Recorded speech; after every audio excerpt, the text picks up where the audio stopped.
Welcome to the 99 Days Spoken English course. بخیر راغلی د 9 ورځو spoken English course ته. Day number 28 اتهشتمه ورځ. په اتهشتمه ورځ کې موږ نن هغه څه زده کوو چې دا ډېر مهم دي او د دې سره کولی شئ چې تاسو مطلب ډېرې زیاتې سنټنس جوړه کړئ، لکه یو ګرامر طرف ته موږ ځو. ځکه موږ ډېر کلاسونه د دې نه مخکې د سپیکینګ په باره کې اپلوډ کړي نو ډېر ورونو بیا غوښتنه وکړه چې ګرامر ته هم لاړ شو.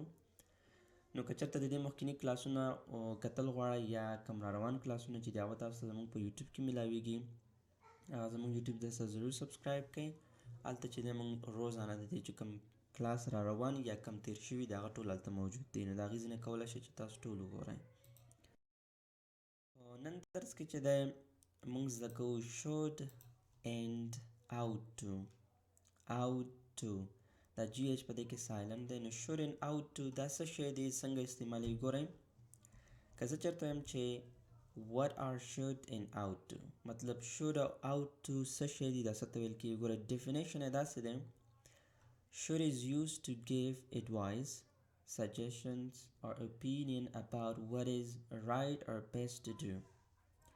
ګوره should is used to give advice. should استعمالیږي چې مونږ چاته مشوره ورکو، یعنی د مشورو دپاره استعمالیږي.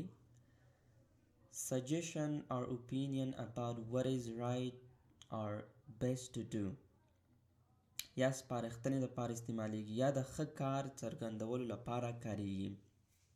ګوره لکه څنګه دغه ټیم کې استعمالیږي چاله مونږ یو مطلب یو مشوره ورکوو. ګوره اوس بهر ډېر تیز لمر وي، نو زه یو کس ته وایم چې ته باید څه شی وکړې، یو خولۍ واغوندئ.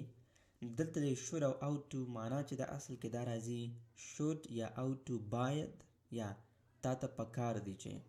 پښتو کې موږ دوه قسم ته وایو، باید یا تا ته پکار دی چې. اوس که زه یو چاته وایم چې ته باید خولۍ واغوندې، دا نه چې زه په هغې باندې امر چلوم په should باندې، نه، هغې له زه یو صرف مشوره ورکوم، مطلب یو ښه کار ورته ښایم. ګوره چې بهر څه ده، لمر دی او ته باید خولۍ واچوې یا ته باید مکتب ته په وخت باندې لاړ شې.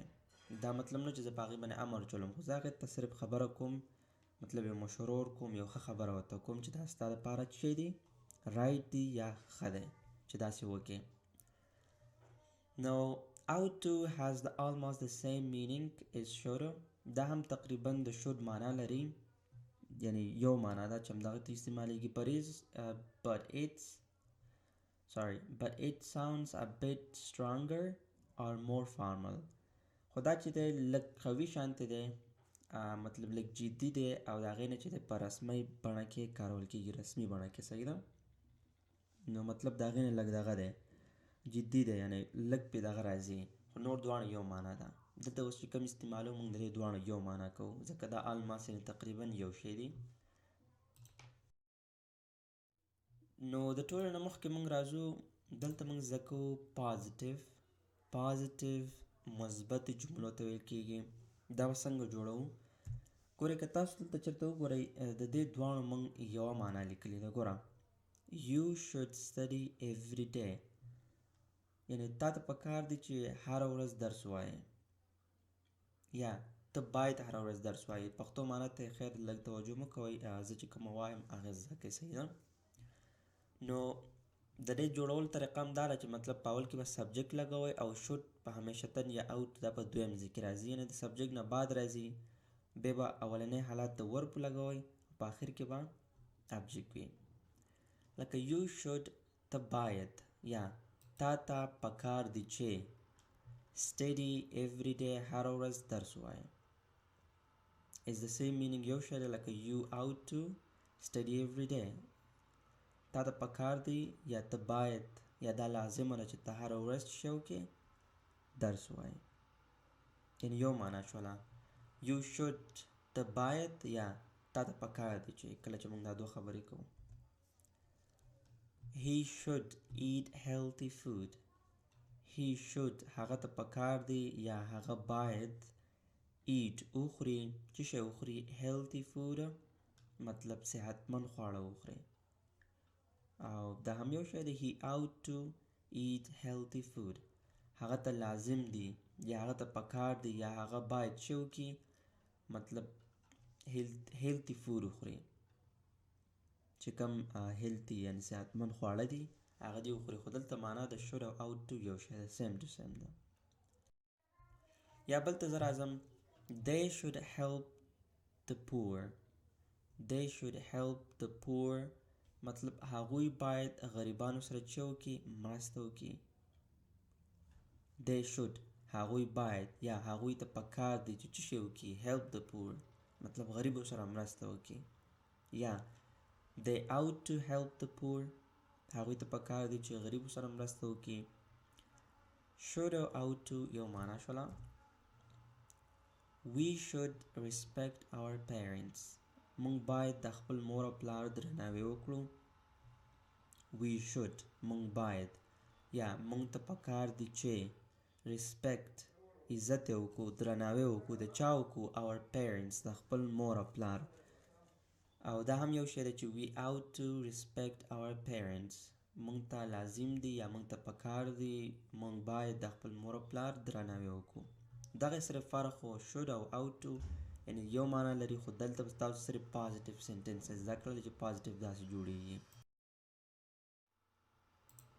اوس راځو نیگیټیو ته نیگیټیو منفي جملو ته ویل کیږي نیگیټیو لکه د دې او د هغې یو شی دی خو صرف دونه فرق یې وپېژنئ چې دغه not چې دی د should نه بعد راځي بس دا نیگیټیو ته په خپله وړئ په شارټ کټ کې ورته موږ shouldn't وایو shouldn't او که چېرته همداسې وایو نو should not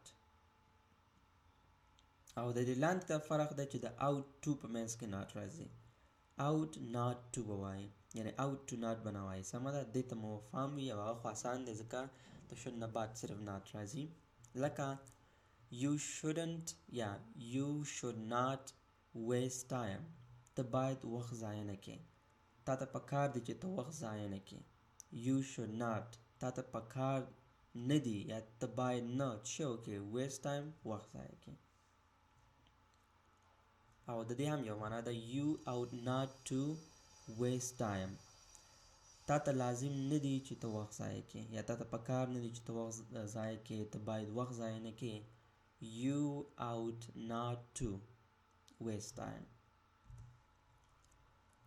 he shouldn't smoke یا he should not smoke هغه باید سیګریټ ونه څکي یا هغه ته پکار دی چې سیګریټ ونه څکي نو نیگیټیو د دې دواړو یو شی دی he ought not to smoke هغه ته لازم نه ده چې څه وکړي سیګریټ وڅکي هغې ته پکار نه دی هغه باید سیګریټ ونه څکي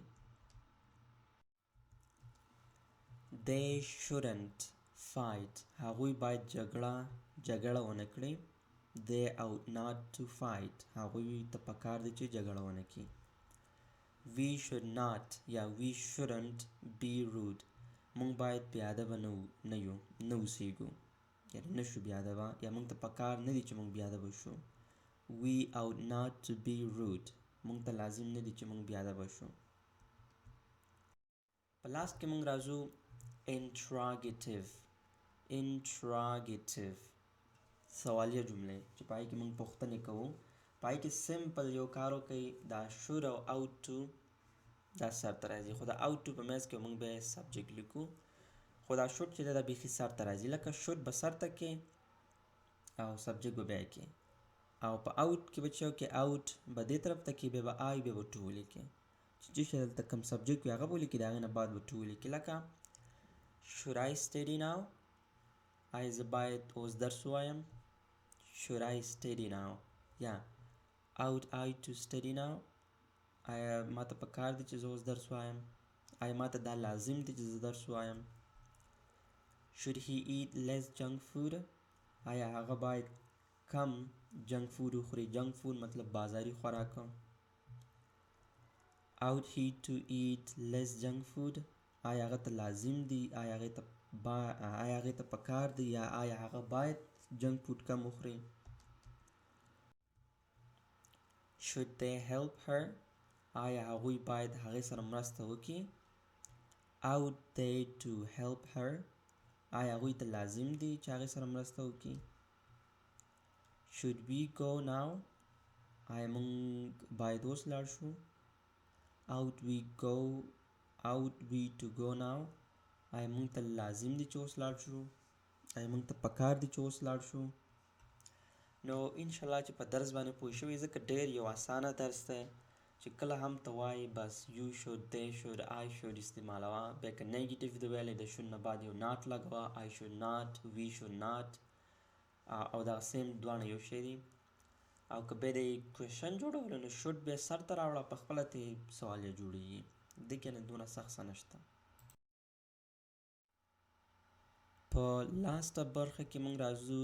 لاست کې به داسې وکړئ چې دلته موږ تاسو ته هوم ورک درکو او هوم ورک ډېر ضروري دی ځکه په دې باندې چې تاسو هوم ورک یعنې پریکټس ونه کوئ نو بیا دا مو نه زده کېږي. نو تاسو به داسې وکړئ چې write 10 sentences for should and ought to.